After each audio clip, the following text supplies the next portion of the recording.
Rotorua, sulphur smell, the rotten egg smell. Do you get used to it? Or do you even notice it because you grew up there? Everyone asks me this question. Sorry. No, it's right. I want to, I like Rotorua, so I'm going to promote it, obviously. I actually live outside of the city centre, which is the main smelly part.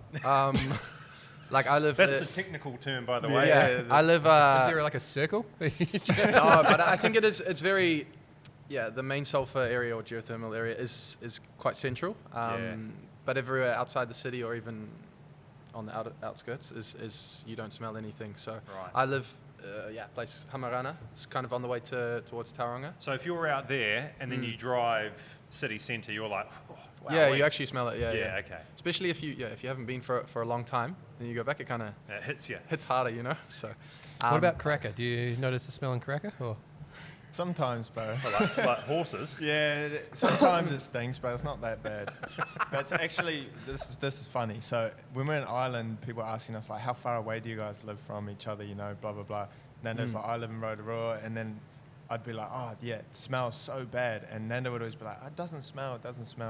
One of our Irish friends came over to New Zealand, I think around Christmas time. And he was driving up and down the country, and he stopped in Rotorua, and he sends me a voice message. He goes, I don't know what the Nando was talking about, but this place smells like shit. It's just, I'm telling you, it's the city centre, but it's a great place. If you go, you say city centre or shitty centre? But no, if you get the opportunity, I highly recommend. It's very touristy. Great place. Yeah. So the luge. I mean, I love the luge. I heard there's more tracks on it as well. Seriously? Really? I think there's five now. Five different ones. I went recently. Amazing experience. Yeah. But no, it's got a bit of. It's got a bit of everything. Go to Vegas ambassador over here. Unused Subs end of season trip to 100%. Vegas. Yeah. Can you beat Nando on the luge? No chance. You guys, having played in Europe, played Sligo for as long as you did, sort of adjusting to summertime football must be a little bit strange, right? Very, very hot, very warm, humid, muggy conditions now all of a sudden. Has that taken some getting used to, Max? Definitely. Yeah, definitely. Me and Nando were talking about this like early in the season. Like we couldn't remember the last time we played in the sun where it was actually warm. So yeah, it's definitely different. It's not a so how do you properly adjust for that? Yeah. You kind of just have to like build a tolerance to it, I think. Like the more you do it, the easier it becomes. I think more normal it feels. Yeah, at the start it was probably the hardest. I remember the first game we played over in Sydney. We were all cramping at 60 minutes. I was cramping everywhere, in both my legs. So yeah, and he but never cramps as well. And I never cramped. So I was like, on? what's going on? This hasn't happened to me ever. But yeah, we're doing a lot of training with jackets on in the summer, and we're in the sauna a lot to try adapt to it. So that's the kind of like the adjusting to the season. Obviously there's in-season adjustments as well. So I don't think people understand how hot Melbourne gets, how hot Brisbane gets. Like, so you guys are doing this heat adjustment training throughout the week as well? Yeah. We train with jackets on probably 2-3 times a week, and we're in the sauna 2-3 times, maybe more, for 40 minutes or so. So it's a lot of time, but it definitely helps us come the game. And obviously it's been working for us. I think we're very fit, and in these hot conditions we managed to score late goals too, so obviously something is working. In Europe, what were the worst conditions you were faced with? Definitely, Sligo weather was terrible. I think we'd come in at halftime and everyone would be like shivering from the cold, and there wouldn't be heaters on in the changing room or anything, so you just... There was one small heater and everyone's trying to huddle around it. Yeah. Standing on the body heat in as well. Where is Sligo? Because a lot of people will know the name, but they won't know where it's coastal. It's in a black hole. I like to you're selling it, man. It's just like I need to go there next summer. Imagine the worst weather. You're not on loan from Sligo, are you, Nando? No, but it has a lot of good things about it as well. But weather-wise, definitely not. It's cold, man. The water's cold, like pretty much year round. Yeah. So you never went for a dip? No, we did. We did. Yeah. Been ice bath though. Yeah, right. Yeah, it was freezing, man. It was Baltic. I think of Ireland and its Guinness and its crack and it's pubs and it's fighting. Did you guys get any of that? Any and all of it in your experience in Sligo? I think it's a little bit tough as a football player or a sports person, maybe. Obviously, I think our team drank a lot more than other teams around the world because they were Irish. Yeah. But yeah, I try not to get too involved with that sort of thing. But you can't avoid it either. So of course, you see a lot of drinking. So how long, Nando? Tell us, how long was it? You set foot in Sligo. How long was it until you had your first Guinness? Yeah. Probably maybe 2 or 3 weeks. I had 2 to or try 3 it. weeks. Yeah, because they do the like you know 2 or 3 the hours, right? No, but it's a whole art in Ireland, yeah. You right? have to know how to split the G. Have you heard of that? No. Yeah. Because you have mate. you have the Guinness. The like Guinness you've got written to on the down glass. it. Yeah, and you have to try drink and get it to split the middle of the G. And so were you able to do that? No, I was way off. Yeah. It sounds like an excuse to like drink more, right? Like Yeah, you've got to get it it's precise. exactly what it is, bro. It's exactly what it is. We did play Friday, Monday games, so all of our away games were Friday. So if we won, he'd give us Saturday, Sunday off, so you'd have the time to have fun. Yeah. But if it was a Friday, Monday turnaround, like obviously you just back, recover, and then you go again in 2 days. You would have had plenty of reasons to celebrate as well, because like we were doing a show back here called the Kiwi Football Fix for Sky, and you were banging in the goals for them, man. Like every other week, we were reporting, oh, Max Mutter has scored another goal for Sligo Rovers. So how prolific were you over there, and what was the reason for it? Was it like the laid back environment? You're down in a few Guinnesses, you're having a few pub brawls, or what? Like what was going on? The season that I did well, we lost our main striker, and when that happened, obviously like I became the number one. So and I was a very different player to him. So the team had to kind of adjust the way that we played. What was he like? Diminutive. Similar nippy?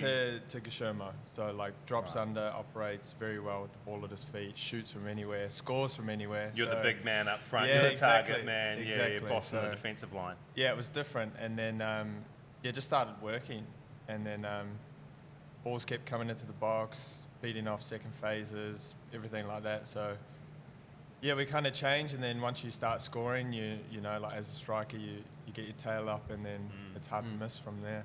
When I was a kid, I had huge aspirations. I wanted to play for Liverpool. And now I'm an old man, I realise how stupid those dreams and aspirations were, because like, there are so few players that manage to get to the Premier League, right? Yeah, Like, I hope there's kids watching this one. yeah. Don't chase Just give your up on your dreams. Yeah, Give up on your just dreams. There's forget no about point. it. Yeah. Like get a lame old job and forget about playing English Premier League football. And I know that things are going very, very well with Auckland FC in the inaugural season, but is there the hope and the dream to also get back to Europe one day and use Auckland FC as a bit of a launching pad to, you know, get your brand humming and then get back into that European football factory? For me, yeah, definitely, for sure. I felt, in Sligo, it kind of got to the point where, it was difficult to get a move away in Europe from there. So clubs in Europe, they don't know what you're about. But the Auckland and Danny and a lot of players and coaches, they've seen me with the national team and playing in New Zealand. So it was I guess, an easy place to potentially come back and do well, or more comfortable, should I say. So yeah, definitely, the dream is always to try and make it to the highest club possible, or for me at least. I'd love to, go back to, if it's Europe or if it's Asia or even America potentially. Just try and make it to the highest level I can, and Nice. I just want to jump on something you said there, Nando, and I think there's one of two ways to perceive that. You said there's a comfort level here, and that's something I do feel like some Kiwi players who are in Europe have looked at and said, if I get too comfortable, then I can't get back into Europe. Or what is the pathway? Because I've fought so hard to get my opportunity in Europe. Why should I come back to the A-League?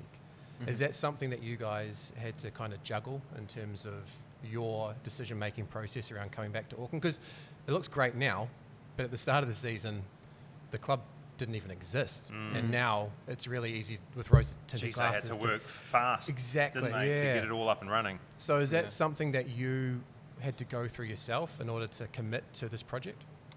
I guess what I thought about it was, I guess the quality of the league, A-League, is better than the Irish League, which is where I was at before this, and the quality of everything, the pitches, the stadiums, the camera footage, the import players that come The in. temperature. The temperature. Everything is a step up. No, is all of basically those what things you're are, saying. are probably better than they are in Ireland. So it wasn't a case of moving sideways or backwards. It's an improvement to come here. So that's how I saw it.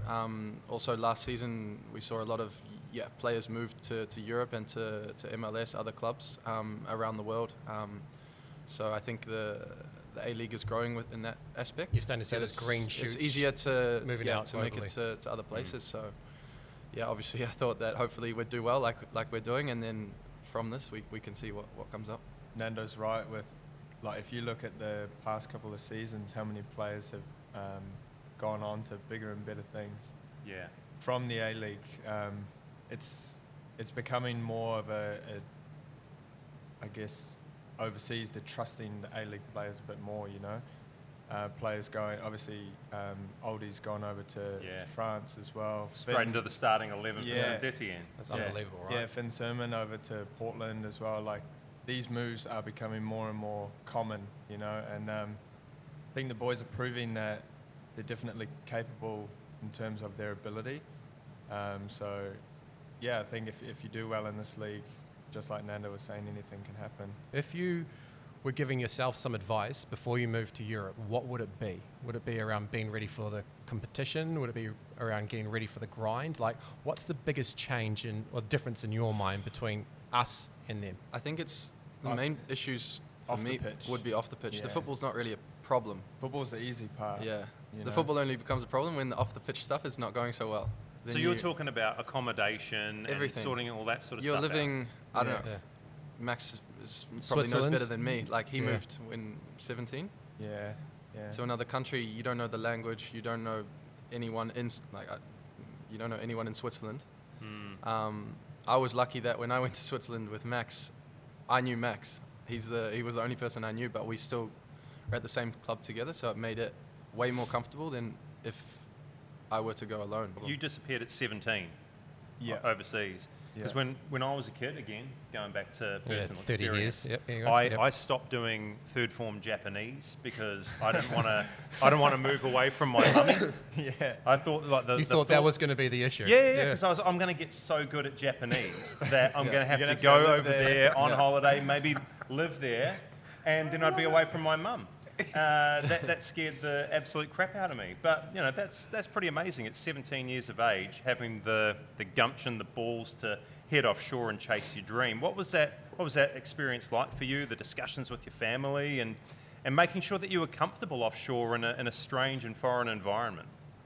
At the time, I don't even think I knew exactly what I was getting myself into, but at that time, all I wanted to do was play football and be a pro, and that opportunity presented itself, so I took it up, and luckily enough, I had enough good people around me in the football world who had been there and done that and had warned me about these things could possibly become a problem.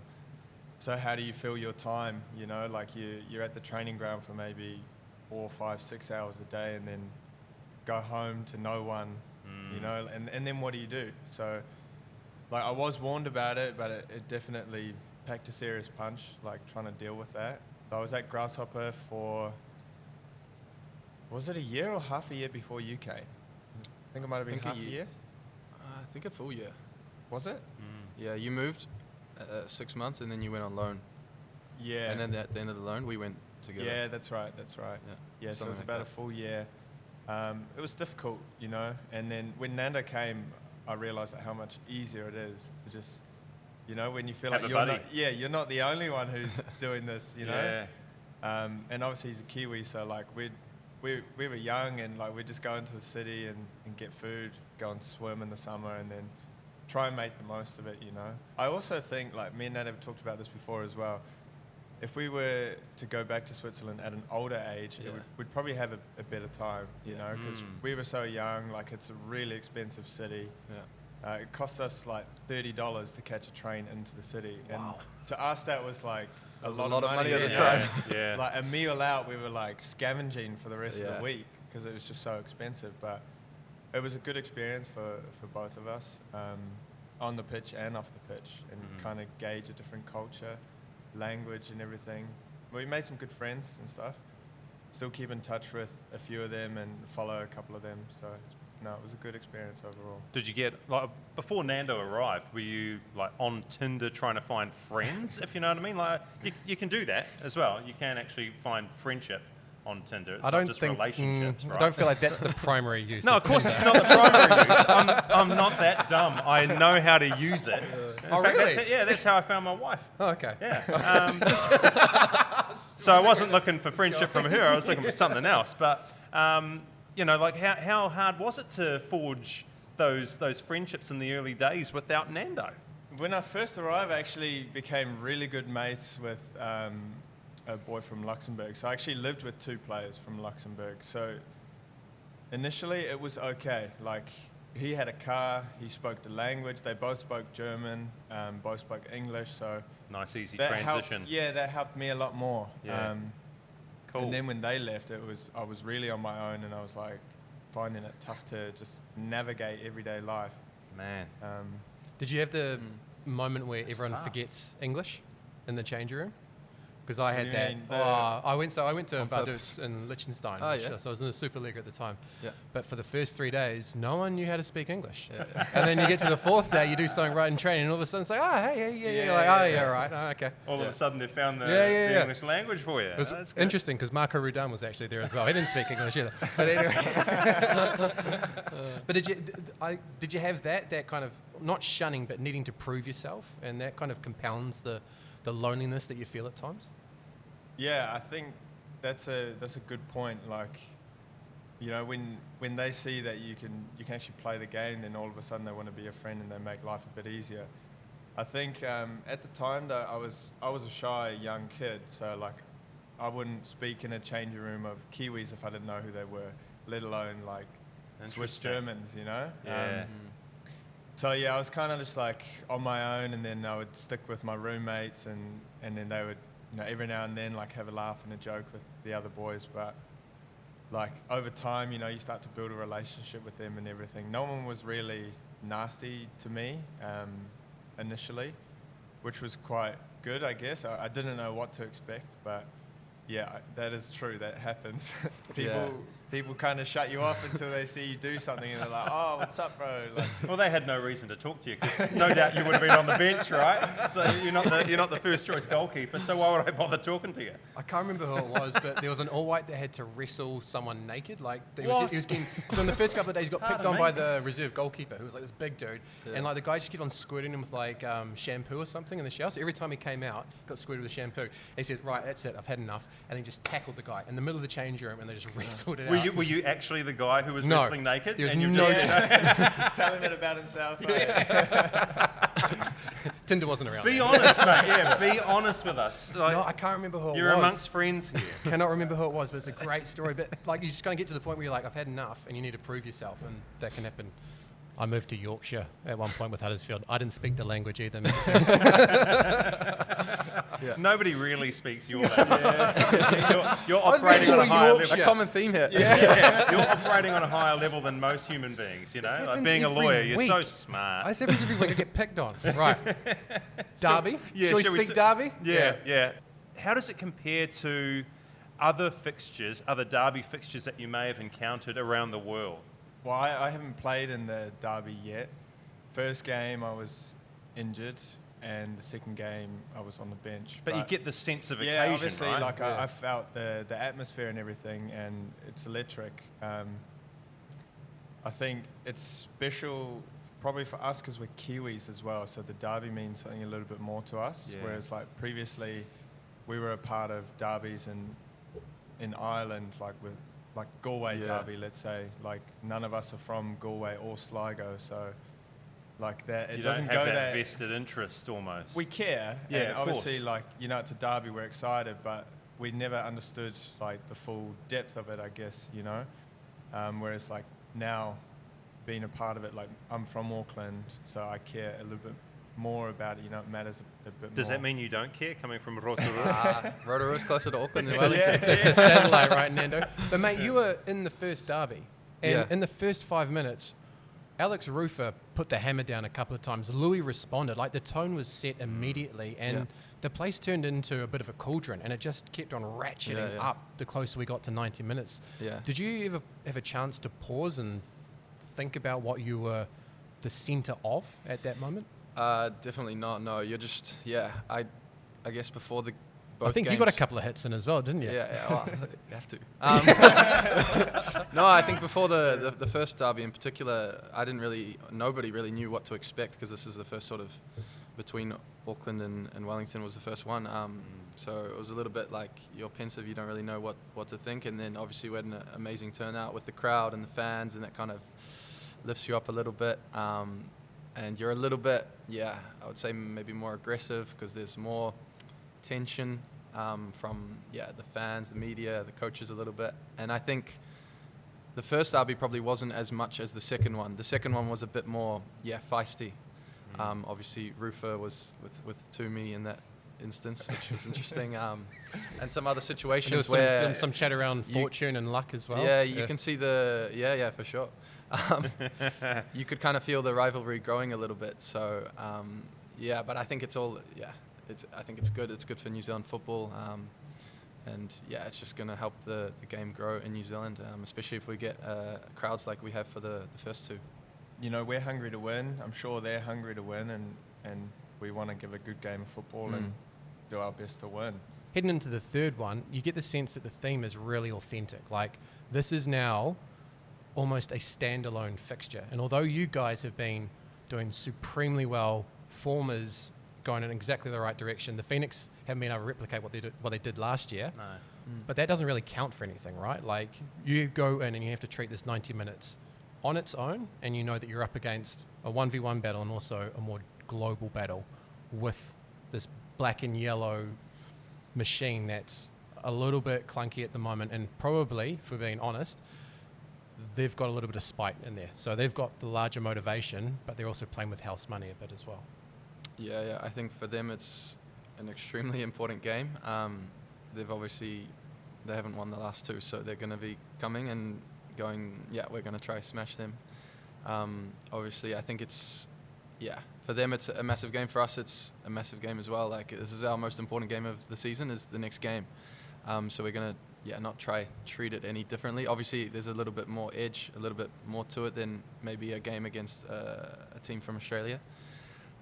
So it'll be interesting. And also, they're getting some of their players back. Tim obviously came back in the last game, Alex Rufer as well. So they're getting their full strength team back. So I think it'll be, it's set up for an interesting game. To your point, it doesn't really matter what the ladder position is. No. It's New Zealand against New Zealand, and you want to get one up on your buddies. So that's gonna it's gonna be a powerful event this weekend. I actually experienced a lot of power from the port in the last derby. I'd like to. Were you on Tinder beforehand? Did you? No, I didn't need to go on Tinder to find these friends. I'm pretty sure they're not my friends, man. Like, I turned up in my Phoenix kit, and this is what happened. Hang on, could you guys just keep it down for a second? Just keep it down for a second. I'm trying to find my. If you can just go a couple of steps that way. I think I'm in the wrong section, Oh, the other bay. I'm over there. Okay, Sorry, guys. Enjoy the game. Enjoy the game. We're taking the E out of Wellington. We are the we. You are the Ellington. Oh, this is amazing. That's nasty from you. How do we beat you guys? How do we beat you guys? How do we beat you guys? And I still don't have the answer to that question. As soon as I got dropped off by my Uber, I'm walking in through the gates of Mount Smart Stadium. I had 7 youngsters in Auckland FC shirts going, wanker, wanker, wanker, wanker. I've never experienced anything like that in my life. I mean, I am a wanker. There's no doubt about it.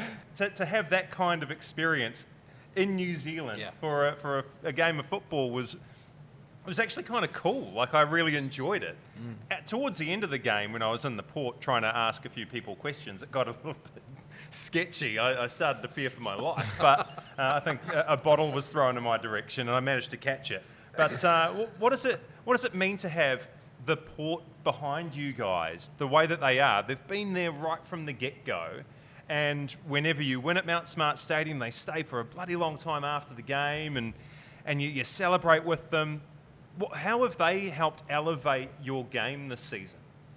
Yeah, I think they've helped us massively. I'm surprised they let you in that section, to be Yeah, honest. when I first saw that, Nando, I just was like, wandered on in, man. I just wandered on in. I think Yeah. the security guard was like, what's this guy doing? mate, Yeah. beyond that point, you're on your own. all right? No, but in all honesty, I think our fans are amazing. I don't think there's too much malice or anything in what they do, which I think is a really good thing, especially in these derbies. We don't want to turn it into something where... You've got the passion without the violence, Exactly. There's right? a line, right? Yeah. Which I think agree.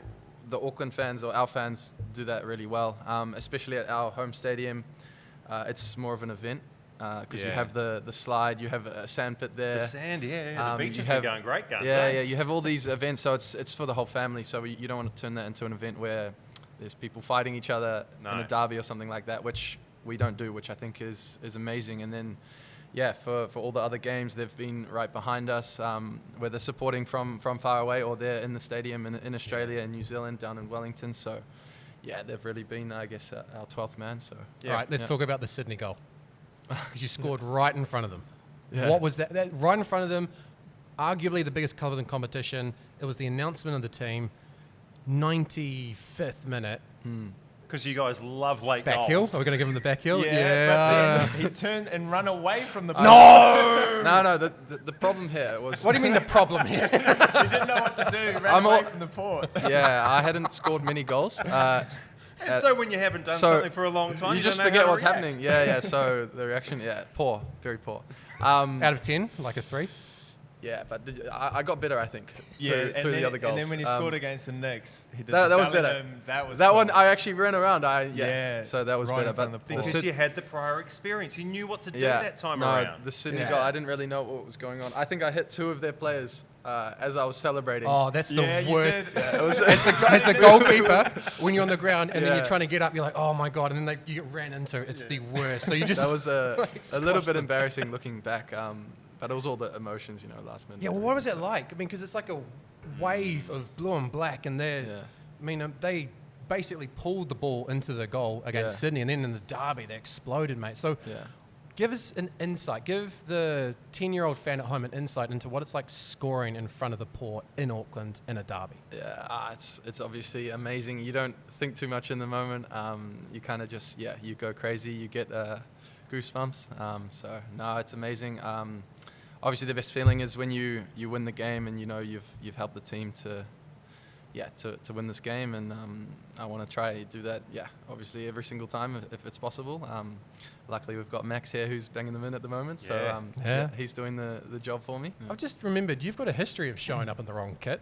He showed up to a Warriors game in the Mad Butcher's Lounge once in a full Parramatta kit, and his life was in more danger on that day than it was in the Port. I remember you saying. Yeah, well, I mean, look, full disclosure, I was born in Parramatta, Sydney, so I've always been a supporter of the Parramatta Eels in rugby league, and the Mad Butcher had given me free tickets to the game and to enter the Mad Butcher's Lounge high up in the West Stand.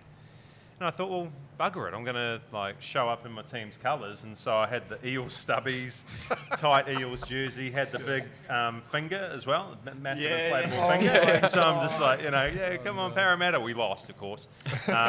Towards the end of the game, 2 Warriors supporters, they approached me in the lounge, and they probably had a few too many Woodstock bourbon and colas under their belts, and they're like, what are you doing coming in here dressed like that? And I said, I'm just supporting my team the same way you're supporting yours. Did you still have the foam finger? Yeah, of course.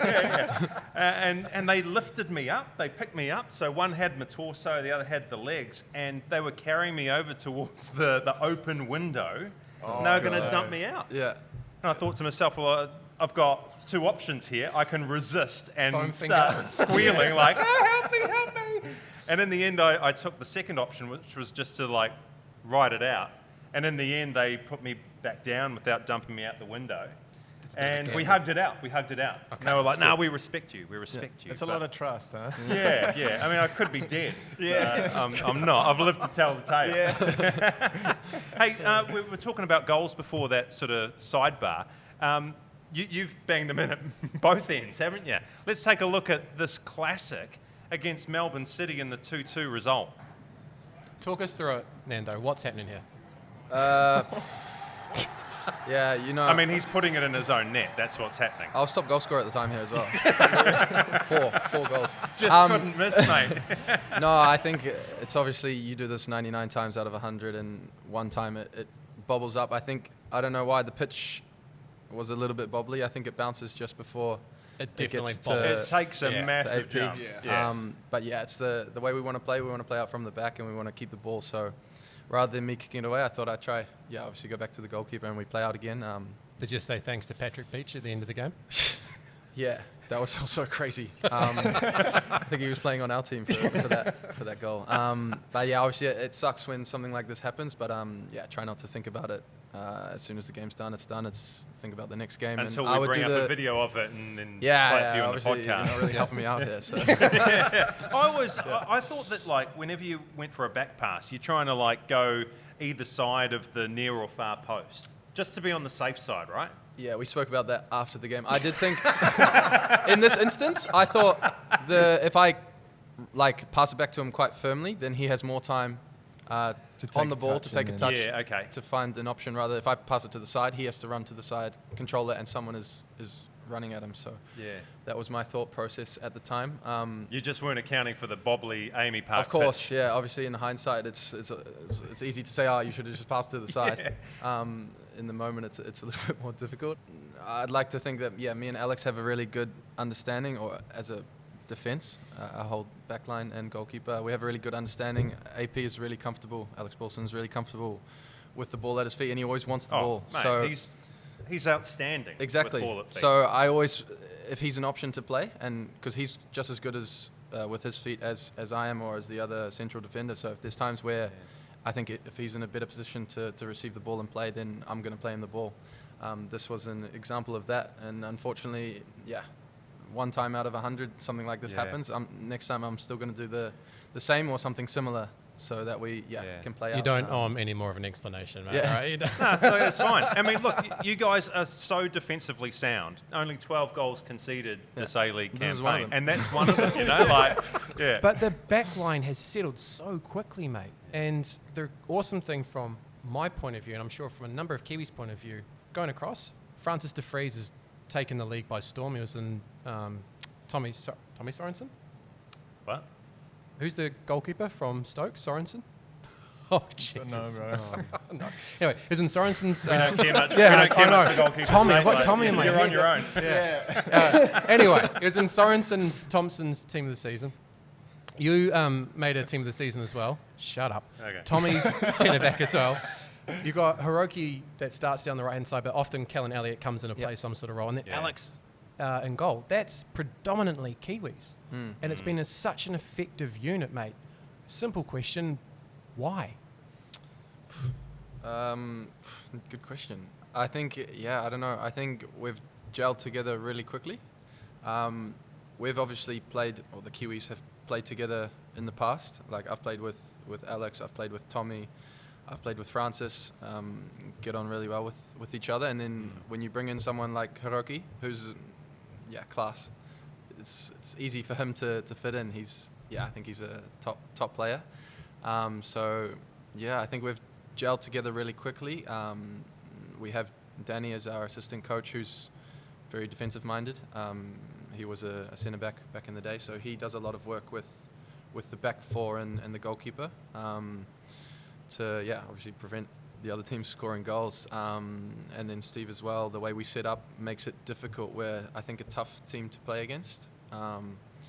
And I think we train at a high level. There's also times where earlier in the season where Max wasn't playing, you're coming up against a player like Max. It's tough. He makes it hard for a player like me. So if we're training at a really high level, he's making me a better defender.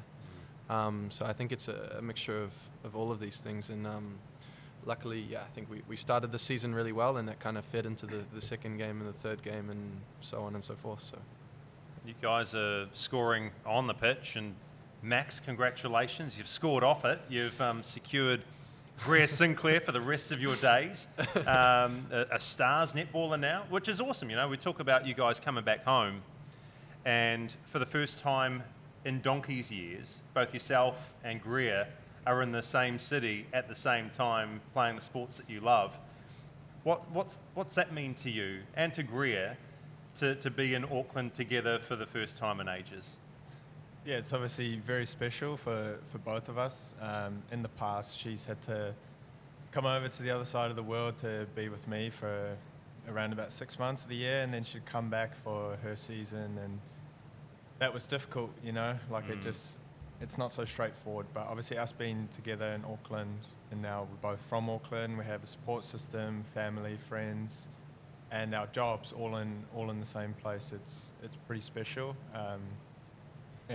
We don't know how long it will be like that, so we're just trying to make the most of it while we can, which is quite often really hard to do, is appreciate what you have in the now. But that's what we're aiming to do. And yeah, her season starts, I think, in May, so it's still a wee while away, but I'll get to see a few of her games, which I'm excited about, because I haven't actually seen, this year just gone was the first time I saw her play live. Oh, right. Yeah. For the first time? As a pro, yeah. Wow. First time I saw her play live, so that was pretty special. And then again, I'll be able to watch her play as a pro here in Auckland. Quick show of hands. Who's been in Women's Day? Yeah. That was cool. I've got the copy at home. Oh, so- have you? How many of the boys Just have on the the copy? table. Huh? How many of the boys have a copy? I wouldn't know, but I've Yeah, definitely no got one. idea. Yeah, nice. So we went over to Takapuna Beach, and then the photographer was really good. He's like, look, we'll get a bunch of different poses, shots here, and then we'll change outfits, and we'll get a few different locations. And How many really good. people were walking their dogs, like right Bro, behind there was the... actually a few. Yeah, there was a few. Like, some people were like looking at us like, did you guys just get married? And you're wearing... Yeah. We're like, nah. How much stick does this guy get for being in Women's Day? You know, like you go along to training and all of a sudden he's in a women's magazine. Yeah, I think the boys are more jealous than anything. it was. It definitely was brought up at training. bet There it were some was. jokes flying around. There was actually, I think, another shoot that he did that was a bit more. Provocative. Oh. Yes. Oh, whoa. Okay. Yeah. Wait, which one is this? You remember there's the more one than on the two. couch where you jump over the couch and That was a TikTok though. It was alright. yeah. So was that just for your own... No, so the same agency got us a collaboration with Nobby, so it's an Australian like underwear or sportswear brand. Yeah. So we had to do like a TikTok post for it. And Do they need like a dad Okay. bod model? Or... Well, you want to get into your undies. You want to get into your undies. I'm just saying. On camera. with the shower gel. Look, I mean, if you want to strip down, there's nothing to stop you from doing it right now. This is You're just not going to get paid for it. Greer did send us a message, and she said that you guys had shared a really lovely moment, not only with each other, but with a group of young Auckland FC fans down on Mairangi Bay Beach. That's true. That's true. Yeah. So, painting a picture on the North Shore, Nando. Greer and Max are going down there. I think maybe got some food down on the beach. They come across these Auckland FC fans in black and blue shirts, and doesn't quite go to plan from there, Max, is what I've heard. Do you want me to tell the story, or Yeah. should I let you tell the story? No. So we're at the beach chilling out, and then like these kids are playing football. You know, they drew up the small pitch in the sand. I don't know how many, maybe 5, 6 of them playing some football, whatever. And one of them's wearing an Auckland FC shirt, and I was like, oh, that's cool, you know, watching these kids play. And after probably like 10, 15 minutes, I was like, actually, I want to go and play with them, you know, like School it'd be them. fun. Yeah, show them how the professionals do it. Like it'd be fun, you know, go and kick the ball around. Yeah, nice. So like I get up, I ask them like, oh, can I play, blah blah blah, and then I think They, Greer they have asked no them- idea at this point who you No, are. no. Yeah. Oh, no. And then I think Greer goes like, you like Auckland FC? And obviously the kid's like, yeah. And then she goes, who's your favourite player? And he goes, Liam Gillian. And I was like, oh, cool, man. He's a great player, you know, like, love that. That's cool. And then Greer goes, what about Max Mata? And then the kid's like, he didn't even know. Oh, no. I was just like, Standing right in it's front quite, of him. quite funny though. And He's standing right in He's front like, of oh him. yeah. Like, I was like, shot, babe. Pick up the ball. And Yeah, let's just go play. Yeah. Put a My knife ball through now, it. Yeah. But I was like, oh, bro, can I come play with you? He's like, yeah, I can. Oh, that's awesome, though, man. But yeah, we played probably 15, 20 minutes, and then the dad actually came and was playing in goal for some of the kids, and then they came over and they got a photo with them after, so that was That's quite nice. cool. That's awesome. Yeah. It's really cool. Let's change tack a little bit, because next month we've got the World Cup qualifiers, semis and final, Wellington and Auckland. And look, it's not a fait accompli, but we will probably see you guys at the World Cup next year across Canada, USA and Mexico. And when I think about you two guys and your pathways to the starting 11 for that tournament, there are a lot of guys in both positions, central defence and up top. You know, for you, Nando, you've got a couple of guys who are aging. You've got Boxy, who's he gets around, right? He's still very He's in fit. He's phenomenal an shape. athlete. You used Crazy. very different wording when we had He's an absolute weapon. But, you know, he's getting on in years. Tommy Smith, who's sort of at the tail end of his career, you've gone in there, but there's also the likes of Finn Sermon. You've got Tyler Binden, who's just signed on the dotted line for Nottingham Forest. So how do you plan to stave off those challenges and the advances of the others to make sure that you secure your berth at the 2026 World Cup? Yeah, I think it's obviously difficult. I think ultimately it's a good thing that we have so much competition. That means that the quality is really high of the New Zealand team in general right now, the All Whites, which is a good thing. Obviously, I can only control what I can control, so I'm trying to obviously train hard, play as well as I can for Auckland right now. Ultimately, it's the coach's decision who plays, who's on the team sheet. So, yeah, I just try to not focus too much on what can happen, just what I can control. Because obviously everyone wants to play.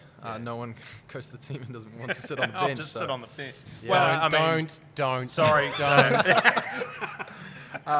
Could see that But coming yeah, from a mile away. It's almost man. like Yeah. we'd spoken about it previously. Yeah, We're nah, like, just set it not up, happening. absolute treat. But no, the good thing is that we're all Kiwis, so we all get on really well with each other. There's obviously no hard feelings, or not too many. If you do play or you don't play, at the end of the day, it's your job. So it is what it is. Can only work on what you can control, and that's it. So Same for you, Max. Yeah, Nando's right. Like it's out of your control. You don't select the squad yourself. So you just focus on doing your absolute best in first and foremost your club environment, and then that's when you start asking questions, and then it's up to the coaching staff to make all of those decisions. So you just focus on what you can control. I love the question, because that's the way a lot of people think, and they'll be listening to you at the moment. Those at home that have played amateur football, Northern League football, National League, they'll be like, oh yeah, like he's just rolling out a media line. But when being in that position, it's not a cliche, right? Like if you start thinking about the what ifs, it's a very, very easy way to spiral out of control. So point blank, that's how you feel, or is that just a defensive mechanism? It's a media comment. No, it's exactly how I feel. Like, I mean, I can't control if Chris Wood scores a hat trick or doesn't score, like, and he's the striker, he's my position, and then the same for Wayno as well. I can't control how good or bad he plays, so you have to focus on yourself, and in that sense, I focus on my club football. I'm now playing, starting the game, so that I do my job, and then it's up to the coaching staff what they want to do with me from there, So what you can control is how you play against the Wellington Phoenix this weekend, Maxie. Yeah, exactly. Yeah, there's a exactly. smile. So focus on that. All Right, here we go. Starting 11. We're not going to hear this, by the way, And here's your starting 11. because you don't have headphones in. But that's all good. Great. The worst ground you've had to travel to? Drogheda, definitely. Say that again for everyone at home. Drogheda with a GH but silent. Tough. one That's to in figure out. Dublin. Okay. In North of Dublin. Thank you. What's wrong with the place? Everything. Right. Oh, Straight up. the worst changing rooms ever. Like they just leave a bunch of junk in the changing room, and there's no space. It's like a big puddle in the middle of the changing room. Oh, they've like- gone old school tactics. Yeah, on it's that. big- proper old Big school. puddle in the middle of the pitch too. Yeah. Terrible, everything. Yeah, just terrible stands, terrible fans. No, well, They actually have pretty good fans. No, they're for good. them. They're rowdy, but they're terrible obviously for the opponent. Yeah, for the opponent to face it. Yeah, and just I think they make the ground smaller than it's Yeah, they legal. do. You know? Grass a little bit Oh. longer Yeah. as well. Yeah, they leave the grass long on purpose because they play like Cavemen. it's like ancient style football. They do. They just kick it to just kick it long basically. He hit the nail on the head. I think the other difficult ground to go to, which is not as bad, would probably be Shelburne, which is Adam Thomas actually played for them. Yeah. And they're another Dublin team. But you remember that there was a game we played there. Nando had like a broken back, and the coach was Broken like, back. What? Yeah, I had an He issue. was I in was- trouble, you know. yeah. Like his body was breaking down. Right. The coach was like, "No, Nando, you have to play. You have It's to because play." it was brittle, mate, from the cold, man. He diced Must have over. been. I was playing in the middle of a back five, so most comfortable position in football, by the way. Yeah, he's but- like, you don't. Nando's like, I can't move. He's like, you don't have to move. just stay in the middle. Yeah. Pre-match meal. I've actually been making paella, Yeah. Oh, yeah. the Spanish rice with vegetables. He makes a good one too. I put chicken Yeah. in mine. Yeah, Max has been He around a does, couple yeah. times for it. And that's Um, pre-match. Pre-match, yeah. Wow. Because you have everything, all the veggies. Yeah. Yeah, it's like rice, carbs, veg, and chicken or something. Chicken. So that's usually. You got the big ass pan? Yeah, I do actually. Yeah. I went to Stevens, the fancy. I was going to say Briscoe's.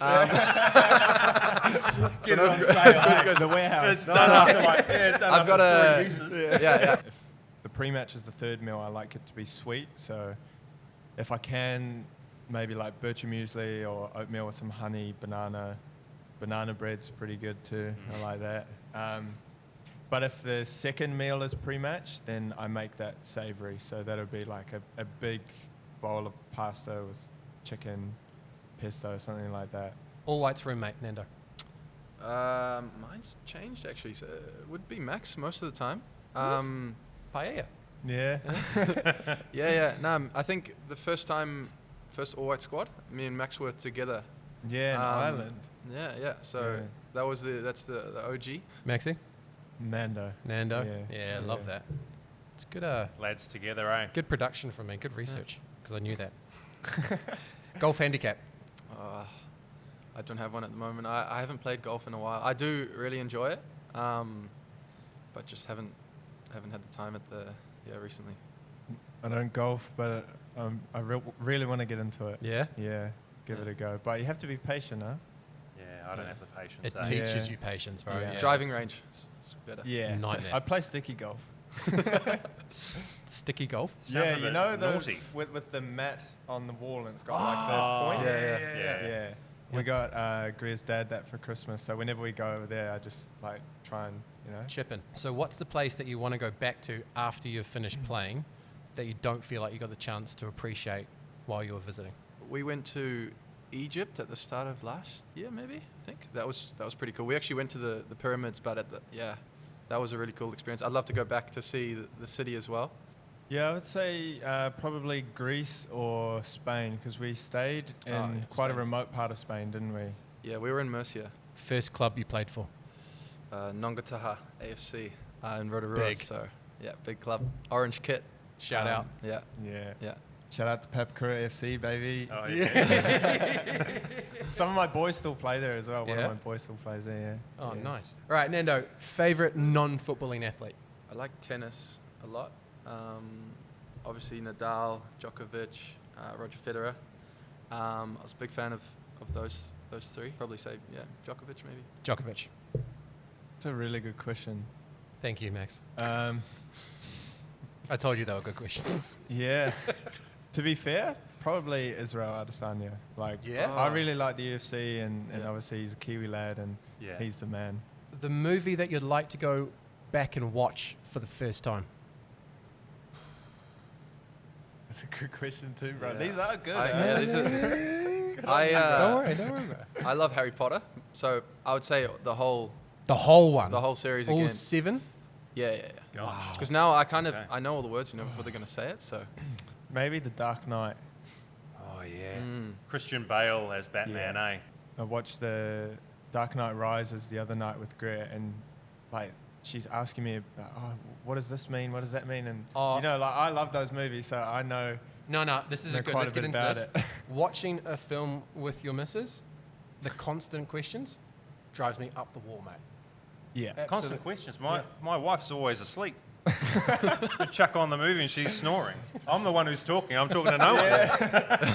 The team that you supported growing up. I was born in Holland, so I always supported Ajax. So that was kind of the Dutch team. Dutch national team, New Zealand, All Whites, obviously, of course. I like to watch football. I'm a fan of football, so yeah, that's my answer. Yeah, as a kid, I was a big United fan. Yeah. I just loved Ronaldo, you know. No, I was a big Ronaldo fan.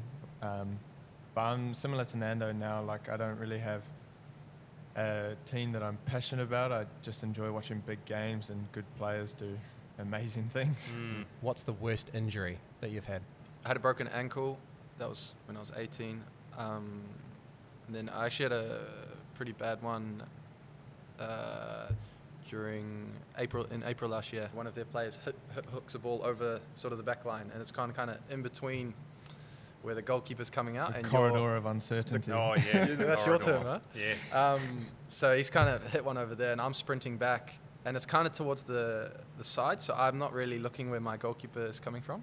And our goalkeeper, Ed McGinty's the biggest human ever. And we're basically, sprinting towards each other and the ball at the same time, and I've kind of put my hands up to clear the ball, Oh no. and he's come in, and I don't even He's know. tried to hit it. He's and tried to like- hit it, and he's hit me with his head and shoulder. So in the ribs. In the ribs, Oh, broken ribs. yeah. Or Nasty. me, when I tore my plantar fascia. You played that game, huh? Yeah, I Did you think so. play? I was on the turf, remember? Yeah. And then I was just sprinting after a ball in behind, and then I felt like I stood on like a knife. Yeah. Oh, yeah. And I that's was horrible. like, what was that? Coffee order, Nando. I actually change quite often. Today was flat white, turned into oat milk flat white. So, cheers, Jacob. Yeah, oat flat white, bro. Oh, flat white. Yeah, good, Yeah, good. that Great. one. that one right there.